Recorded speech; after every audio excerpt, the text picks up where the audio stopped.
Tesla Cybertruck. This thing's basically $100,000, except I didn't actually buy this thing. Got this thing on Turo for a little under 700 bucks. This is definitely one of the most polarizing cars on the market right now. Like, look at how crazy this thing looks. It's all boxy. You either hate it or you love it. I kind of love it. This is actually the Cyber Beast, not just your typical Cybertruck, which is a tri-motor. And I'm pretty confident that this is a wrap job. I say that the biggest issue with the regular stainless steel is you usually get like fingerprints on there, but since this is white, you don't really have that issue. See, can't see any fingerprints. You're also not blinding people with the stainless steel. I heard that the doors could actually withstand some bullets. I don't think I'm gonna test it out because I gotta return this thing in the morning. Have you ever seen a windshield wiper this big? It's ginormous. This is the bed of the truck. You open it like this. The bed of an F-150 is definitely a little bigger. You open the car by pressing this button here. After you press the button, the window opens up slightly and then the door just kind of pops open like this. After you open the door, you can just see that it says Cybertruck right here. All black interior with a little bit of a white trim. You got your classic giant Tesla display here. For the back seat, a little dashboard there so that your passengers can control their air conditioning and their other settings. We're gonna open the front. Come check it out. Can't really fit a lot of Costco groceries in here. Press this button to close the front.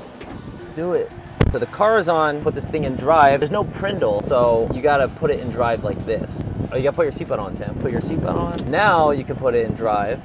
Okay, I'm trying to signal, but they don't have the signal levers here. You just press this button and it signals. This thing doesn't really show you what's going on in the back. However, they got a constant feed of your rear here. I just adjusted this so that the wind wouldn't blow me directly. It gets 320 miles per charge, 845 horsepower. This thing's around 7,000 pounds. Apparently this can go 0 to 60 in 2.6 seconds. Very zippy, quicker than a lot of gas-powered cars, but I wouldn't say it's necessarily faster. If you ever play Super Mario Kart, it's more like Toad. You know how Toad, if he slips on a banana, he can accelerate a lot quicker, but his top speed's kind of lower. And if you got someone like Bowser, it takes a longer time for you to speed up, but Bowser is a much faster character to use than Toad is. There are different modes. We went from chill to sport, and you can really feel the difference. Put me in Beast. Beast mode.